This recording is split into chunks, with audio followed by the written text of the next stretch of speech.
physics class. So far we have completed the Kirchhoff's law and their numericals. So today we are going to understand an important topic, the practical topic, as we say. There is a practical in the lab also in the syllabus of 12th. So we are going to do next topic, that is Wheatstone bridge. Topic is Wheatstone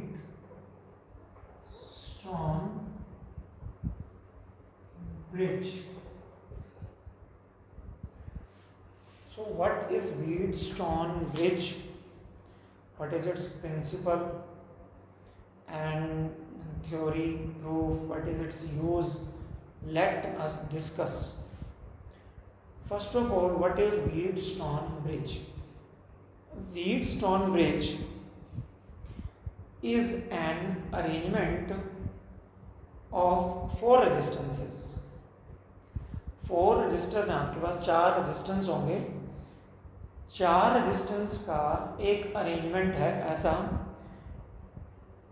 in the form of a bridge use for measuring one unknown resistance in the terms of other three known. तो आपके पास क्या है, what is Wheatstone bridge? एक ऐसा structure है चार resistances.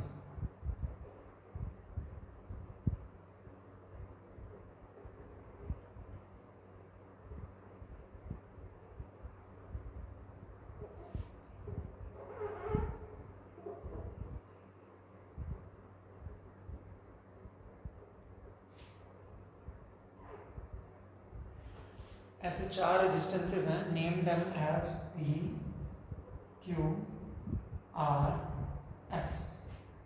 Okay, in out of these four resistances three are known and one is unknown. Let us consider that P Q R known resistors. Known resistors का मतलब आपको इसकी value given होगी, पता होगा हमें, बट एस इज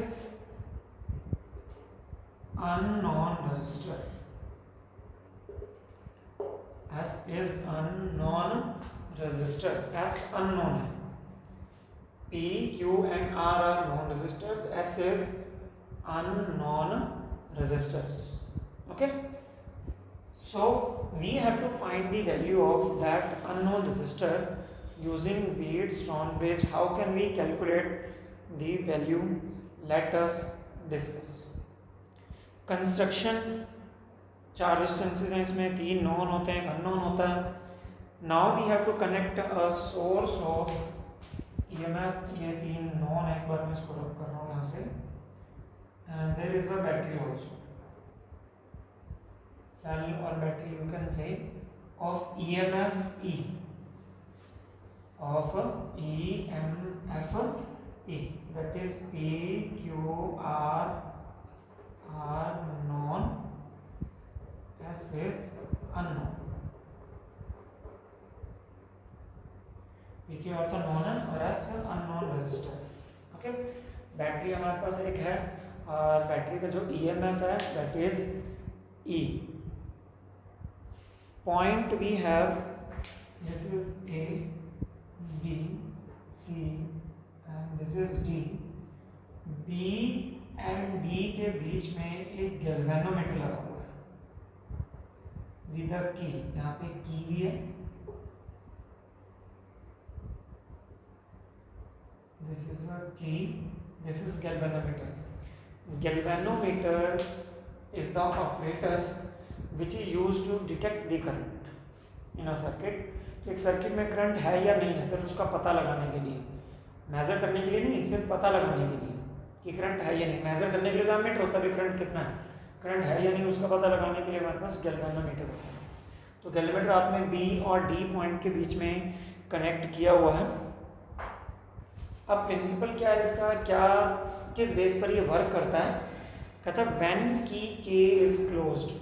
इस की के को जब आप क्लोज कर दो, सर्किट कंप्लीट हो जाएगा, करंट फ्लो करने लगेगा पूरे सर्किट में. अब galvanometer shows the presence of current IG through it. सबसे पहले हमने क्या किया, ये बैटरी, जैसे बैटरी से करंट आया, ओके, यहाँ का करंट आई आया, करंट आई गया यहाँ से, यहाँ पे करंट डिवाइड हो गया, जैसे हमने किरचॉफ के लॉज किए हुए हैं, इसमें करंट गया I1, इधर करंट गया I2, एक तरफ करंट गया I1 तो दूसरी तरफ क्या करंट गया है I2, ओके।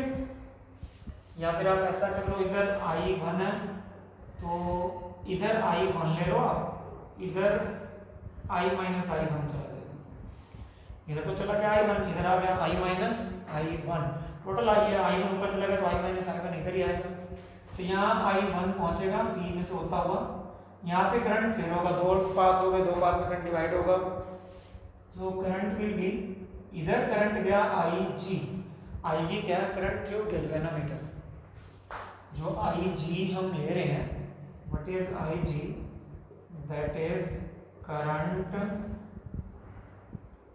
थ्रू गैल्वेनोमीटर,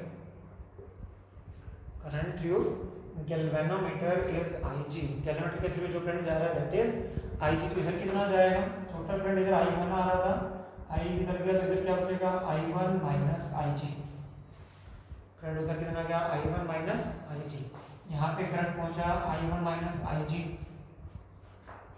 इधर से करंट IG आएगा ऊपर से, यहाँ करंट इधर से आ रहा है तो इधर दोनों प्लस हो जाएंगे, I minus I1 plus IG, I minus I1 plus IG, current इधर क्या, यहाँ पे आके ऊपर से ये आ जाएगा करंट, जो I1 माइनस IG, इधर से I minus I1 plus IG, अगर आप इसको सम करोगे यहाँ टोटल करंट I ही बचेगा, टोटल करंट कितना आया I करंट एंटर किया, I एग्जिट किया, तो ये किरचॉफ का फर्स्ट रूल होता है कि लॉ ऑफ करंट रूल, जिसको हम कहते हैं कि टोटल करंट जितना एंटर करेगा उतना ही एग्जिट करेगा। तो अब नेक्स्ट क्या आ रहा है देखो, अब क्या कहता है इसका प्रिंसिपल क्या है कि जब करंट पास कर रहे हैं, galvanometer shows some deflection, IG इसमें आएगा, R की वैल्यू वेरिएबल है, आप इसको चेंज कर सकते हो, R जो रेजिस्टेंस है दैट इज वेरिएबल रेजिस्टेंस, आप इसकी वैल्यू को क्या कर सकते हो, चेंज, तो R की वैल्यू को आपने ऐसे एडजस्ट करना है कि गैल्वेनोमीटर में करंट जीरो हो जाए, adjust the value of R, adjust value of R की वैल्यू को ऐसे एडजस्ट करो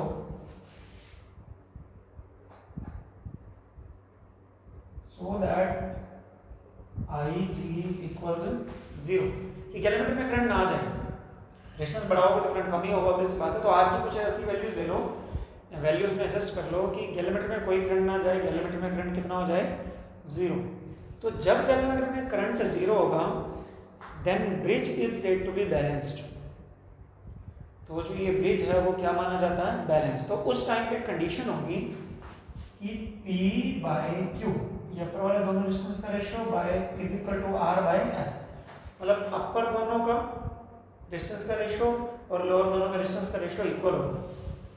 अब PQR अपने को नोन है, देखो यहाँ पे ब्रिज बैलेंस हो गया, बैलेंस्ड ब्रिज, तो आपने अब ये ध्यान रखना है कि जब ब्रिज बैलेंस हो उसकी क्या कंडीशन है, गैल्वेनोमीटर में करंट नहीं जाना चाहिए। अच्छा ब्रिज बैलेंस कैसे हुआ वो भी देख लेते हैं, इसमें करंट नहीं जा रहा, मतलब IG का जो 0 है, करंट 0, दो पॉइंट के बीच में करंट कब फ्लो करता है, जब दोनों में पोटेंशियल डिफरेंस हो, करंट कब नहीं फ्लो करता, जब दोनों पॉइंट का पोटेंशियल सेम हो, इसका मतलब IG 0 होने का मतलब B और D पॉइंट का जो पोटेंशियल है that is same, point B and point D are at same potential, तभी उसमें करंट कितना हुआ 0, ओके, तो इनका पोटेंशियल सेम कर दिया, तो उस टाइम पे अपर दोनों ये पॉइंट इससे तो दो रेजिस्टेंस कनेक्ट है, उनका रेशियो डिवाइड बाय जो लोअर पॉइंट है जिसका पोटेंशियल सेम है, उन दोनों का रेशियो से जो रेजिस्टेंस कनेक्ट है, इन दोनों का रेशियो इक्वल होना चाहिए। दिस इज द प्रिंसिपल कि अगर गैल्वेनोमीटर में करंट 0 आ रहा है तो अपर पॉइंट से जो दो रेजिस्टेंस कनेक्ट है उनका रेशियो, लोअर पॉइंट से दो जो रेजिस्टेंस कनेक्ट है उनका रेशियो इक्वल होना चाहिए, this is called balance bridge condition. तो यहाँ से हम S कैसे निकाल सकते हैं, ये क्या बच गया, S इधर ले आओ तो ये क्या बन जाएगा R/Q/P, R/Q/P bye T. Are हमें पता वैल्यू सेट कर रखी है हमने, क्यू भी नोन है, पी भी नोन है, आर भी नोन है, तो तीनों नोन वैल्यूज यहाँ पे रखेंगे तो एस जो अननोन है उसकी वैल्यू आपके पास कैलकुलेट हो जाएगी। Okay, so this is the method to calculate the unknown resistances from the Wheatstone bridge. तो आपको जिस भी अननोन रेजिस्टेंस को कैलकुलेट करना है उसको यहाँ लगाना है, 3 नॉन रेजिस्टेंस होने चाहिए। आर की वैल्यू ऐसे एडजस्ट करो कि एलिमेंट पे डिफ्लेक्शन कितनी आ जाए, 0, जो बी और डी पॉइंट के बीच में लगा हुआ है। तो जब ये 0 आ जाएगी तो इन दोनों का रेशियो इक्वल रख के एस अननोन की वैल्यू कैलकुलेट कर लेनी है। अब हम इसका प्रूफ करते हैं। क्या एक्चुअल में ऐसा होता है कि जब आई जी 0 ले लें तो P by Q is equal to R by S होता है? ब्रिज की बैलेंस जो है कंडीशन हम वो कैलकुलेट करते हैं। सो अब हम करने जा रहे हैं proof. Proof we are doing using Kirchhoff law. Kirchhoff law का यूज करते हुए हम इसका प्रूफ करेंगे। तो प्रूफ क्या है आप देखो, जब आपने की को क्लोज किया, पहले हम क्लोज सर्किट ले लेते हैं, that is A B D A, closed path A B D A, A B D A. Okay, तो close path A B D अगर आप लेते हो, वही किरचॉफ लॉ लगा रहा हूं मैं सेकंड रूल। ए से बी जा रहे हो तो जिस तरफ आप जा रहे हो उसी तरफ अगर करंट है तो करंट और रेजिस्टेंस का जो प्रोडक्ट है वो नेगेटिव हो जाता है। करंट है -I1 और P, इन दोनों का प्रोडक्ट नेगेटिव कर दिया। फिर आप B से D जा रहे हो, करंट भी इधर जा रहा है, आपके चलने का पाथ भी है, यहाँ करंट IG जा रहा है, एलिमेंट रेजिस्टेंस कैपिटल G से डिनोट करते हैं, ये भी -IGG। फिर आप जा रहे हो D से A, लेकिन करंट आ रहा है A से D, तो उसका यहाँ का प्रोडक्ट पॉजिटिव आएगा, प्लस करंट है I-I1 और इनटू रेजिस्टेंस क्या है R, sum must be equal to 0, वो 0 के बराबर होना चाहिए। ओके, तो इसको हम मल्टीप्लाई करके एक इक्वेशन बना लेंगे कि एक इक्वेशन क्या बनेगी इसमें। इसको एक बार एज इट इज ही रहने दो इतना। तो हम क्या करेंगे, नेगेटिव टर्म उधर ले जाओ, पॉजिटिव इधर रख लो, I-I1 into R is equal to negative दोनों टर्म उधर जाके पॉजिटिव हो जाएंगी, that is I1P plus IGG। This is the equation number 1, equation number 1। Okay, now we are taking the closed path second BCDB, closed path BCDB। B से C जा रहे हो तो वही I1 minus IG into Q negative आएगा, same direction है, minus I1 minus IG into Q। Second C से D जा रहे हो लेकिन करंट D से C आ रहा है तो पॉजिटिव आएगा प्रोडक्ट, किसका positive, that is plus I minus I1 plus IG into S। Positive आएगा क्योंकि हम तो C से D जा रहे हैं लेकिन करंट D से C जा रहा है, पॉजिटिव हो गया। तो अब D से B जा रहा है, करंट अपोजिट जा रहा है, तो फिर से positive, plus IGG is equal to 0।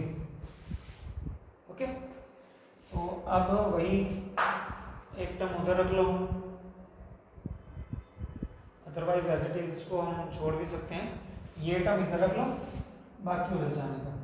तो ये क्या बची, I minus I1 plus IG, positive वाली इधर है ना तो नेगेटिव वाली उधर ले जाओ, ये सॉरी S का यहाँ पे प्लस IGG इधर, और ये जो नेगेटिव वाली उधर जाके पॉजिटिव हो जाएगी, that is I1 minus IG into Q।